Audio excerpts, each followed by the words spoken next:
SAP TV Bangla. আসসালামু আলাইকুম রহমতুল্লাহি ওবারাকাতুহ। কাছে এবং দূরে যে যেখান থেকে বসে আজকের এই সূরা শিক্ষার ইসলামিক ভিডিওটি দেখছেন, সকলকে জানাই আমার পক্ষ থেকে আন্তরিক শুভেচ্ছা এবং অভিনন্দন। আপনি দেখছেন এসএপি টিভি বাংলা, সাথে আছি আমি সাব্বির হোসাইন। তো আমরা গত অনেকগুলো ভিডিওতে নামাজে পড়ার জন্য ছোট ছোট অনেক সূরা মুখস্থ করেছি।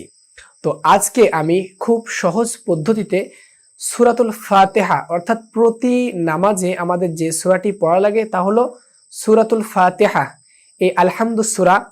তো এই সূরাটি আজকের এই ভিডিও থেকে আমরা সহিহ শুদ্ধভাবে খুব সহজে মুখস্থ করে নিব ইনশাআল্লাহ। তো ভিডিওটি আশা করি সম্পূর্ণ দেখবেন। আউযু বিল্লাহি মিনাশ শাইতানির রাজিম, বিসমিল্লাহির রহমানির রহিম।